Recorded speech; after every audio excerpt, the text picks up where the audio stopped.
ঢাকা বিশ্ববিদ্যালয়ে যতগুলা গণতান্ত্রিক আন্দোলন হয়েছে সবগুলো আন্দোলনের নেতৃত্ব তো মেয়েরা দিয়েছে। তুমি কে আমি কে, রাজাকার রাজাকার, কে বলেছে স্বৈরাচার স্বৈরাচার, এই কথাটা তো প্রথম মেয়েরাই বলেছে। আমরা আসলে নারীদের ক্ষমতায়নে বিশ্বাসী, আমরা নারীদের অধিকারের ব্যাপারে বিশ্বাসী। আমি মোহাম্মদ রাহাত শিকদার, 19-20 সেশনের হাজী মোহাম্মদ মহসিন হলের একজন আবাসিক শিক্ষার্থী এবং বর্তমানে পড়াশোনা করছি জাপানিজ স্টাডিজ ডিপার্টমেন্টে মাস্টার্স সেকেন্ড সেমিস্টারে। এবং আমি ডাকসু 2025-এ সেন্ট্রাল যে ডাকসু আছে সেখানে সদস্য পদে প্রতিদ্বন্দ্বিতা করব। আমি আসলে ঢাকা বিশ্ববিদ্যালয়ে আমি দীর্ঘদিন থেকে একদম ভর্তি হওয়ার পর থেকে এখানে আমি শিক্ষার্থীদের জন্য নানান সময় নানা রকম যে ক্রাইসিসগুলো আছে সেই ক্রাইসিসগুলো নিয়ে কাজ করেছি। এখানে আমি ঢাকা বিশ্ববিদ্যালয়ের শিক্ষার্থীদের যে ন্যূনতম থাকার যে বাসস্থান আবাসন সংকট রয়েছে সেটা নিয়ে আমি বিভিন্ন ফোরামে কথা বলেছি।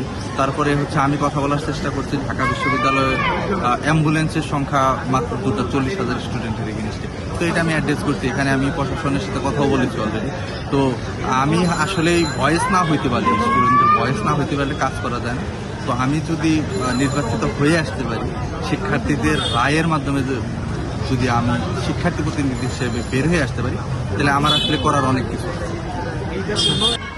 আমার মনে হয় না কেউ অ্যাম্বুলেন্সের বিষয়টা অ্যাড্রেস করতে পারছে, এটা আমি অ্যাড্রেস করতে চাই। আর আমি সবথেকে যেখানে গুরুত্ব দিতে চাই নির্বাচিত হয়ে আসতে পারে সেটা হচ্ছে নারীদের অধিকার নিয়ে।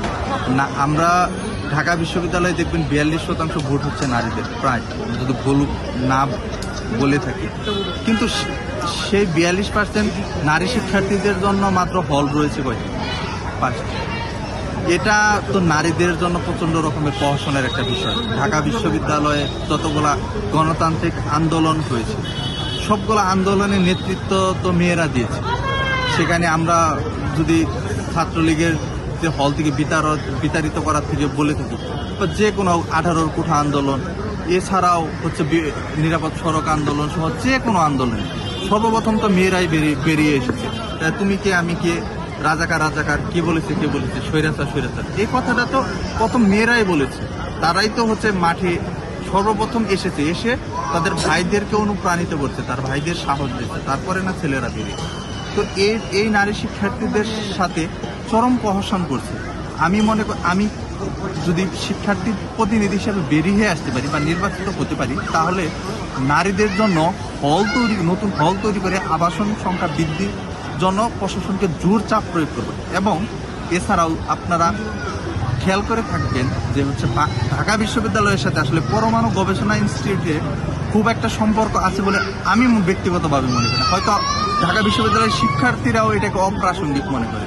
তো এইরকম একটা বাস্তবতায় যেখানে নিউ মার্কেটের একটা কর্মচঞ্চল কর্মব্যস্ত একটা এরিয়া, সেখানে সবসময় ওভার ক্রাউডেড থাকে, সেই রাস্তাটা পেরিয়ে ওই দূরবর্তী যে 2টা হল আছে, বাংলাদেশ কুয়েত মৈত্রী হল এবং বঙ্গমাতা শেখ ফজিলাতুন্নেসা মুজিব হল, সেই 2 হলের শিক্ষার্থীদেরকে নিয়মিত একাডেমিক কার্যক্রম এছাড়া আপনার কোকারিকুলাম অ্যাক্টিভিটিসে পার্টিসিপেট করতে হয়। সেই কর্মব্যস্ত একটা এরিয়া পেরিয়ে সেখানে শিক্ষার্থীরা নিয়মিত বুলিংয়ের শিকার হচ্ছে, তারপর মেন্টালি ট্রমা তৈরি হচ্ছে তাদের মধ্যে। আর সিকিউরিটি কনসার্ন তো রয়েছে। মেয়েদেরকে আমরা জানি এখানে পড়াশোনার জন্য ঢাকা বিশ্ববিদ্যালয়ের যে লাইব্রেরি আছে সেটা তাদের রেসিডেন্সিয়াল হল থেকে অনেকটা দূরে। তো মেয়েরা ঠিকমতো লাইব্রেরিতে এসে পড়াশোনার ন্যূনতম সুযোগ সুবিধা তারা পাচ্ছে না, বা তাদেরকে ওই ট্রান্সপোর্টেশন নিয়ে চিন্তা করতে হচ্ছে। তো এই একটা বাস্তবতা থেকে আমি মনে করি যে পরমাণু গবেষণা ইনস্টিটিউটের ঢাকা বিশ্ববিদ্যালয়ের একদম মূল ক্যাম্পাসে না রেখে মেয়েদের যে দূরবর্তী যে 2টা হল আছে সেটাকে এখানে স্থানান্তর করা উচিত। এবং আমি নির্বাচিত হলে, আমি শিক্ষার্থীদের ভয়েস হলে আমি এটা অ্যাড্রেস করব এবং কথা বলব। আমাদের এজিএসই নারী, আমাদের প্যানেলে এজিএস যিনি আছেন উনি নারী, এবং এছাড়া কমন রুম ক্যাফেটেরিয়া বিষয়ক সম্পাদক আছে উনি নারী। তারপরে আমাদের প্যানেলে 4 জন নারী রয়েছে। তো আমরা আসলে নারীদের ক্ষমতায়নে বিশ্বাসী, আমরা নারীদের অধিকারের ব্যাপারে বিশ্বাসী। নারী শিক্ষার্থীরা হলে অনেকে ক্যান্ডিডেট আছে যারা ডাকসু নির্বাচন করবে, কিন্তু 10টা পর্যন্ত তাদেরকে সময় বেঁধে দেওয়া হয়েছে। তো ছেলেরা তো সারাক্ষণ সারা রাত তাদের প্রচারণা চালাতে পারতেছে বা কথা বলতে পারতেছে শিক্ষার্থীদের সাথে। এটা তো নারী যে একজন শিক্ষার্থী বা একজন ক্যান্ডিডেট হিসেবে তার তো রাইটসটাকে আমি ভায়োলেট করলাম।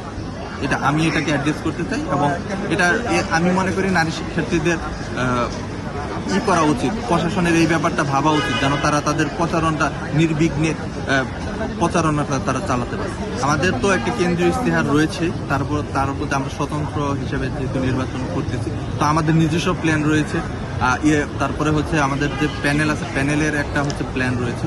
তো আমরা কিন্তু স্বতন্ত্র। এখানে আমাদের গতকাল মাহিন সরকার, যিনি জিএস পদে প্রতিদ্বন্দ্বিতা করবেন, উনি কিন্তু বলেছেন যে হচ্ছে এই প্যানেলটা এটা মন্ত্রীপাড়া থেকে ফিক্সড হয়নি, এটা হচ্ছে লন্ডন থেকে ফিক্সড হয়নি, এটি ফিক্সড হয়েছে শিক্ষার্থীদের নিয়ে যারা কাজ করছে, শিক্ষার্থী নিয়ে যারা ভাবে, শিক্ষার্থীদের অধিকার নিয়ে যারা কথা বলে, শিক্ষার্থীদের আবাসন নিয়ে যারা কথা বলে, তাদের রায়ের মাধ্যমে একটা প্যানেল করা হবে। অর্থাৎ আমাদের ম্যান্ডেট হচ্ছে মন্ত্রীপাড়া না, আমাদের ম্যান্ডেট হচ্ছে লন্ডন না, আমাদের ম্যান্ডেট হচ্ছে শিক্ষার্থীরা।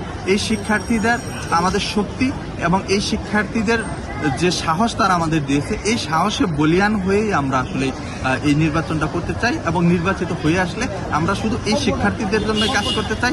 এছাড়া আমরা কারো পারপাস সার্ভ করার জন্য নির্বাচন করতেছি না, বা আমাদের কোনো জায়গাতে আমরা ডোনেশনও পাচ্ছি না, আমরা খুব বেশি হয়তো খরচও করতে পারবো না। আমরা যা করবো, স্টুডেন্টদের সাথে আন্তরিক হয়ে তাদের সাথে তাদের ধারে ধারে যেয়ে তাদের রায় নিয়ে আসার চেষ্টা করবো, এবং সেই রায়ের মাধ্যমে আমরা জয়ী হয়ে ঢাকা বিশ্ববিদ্যালয়ের জন্য একটা রেভলিউশন করব।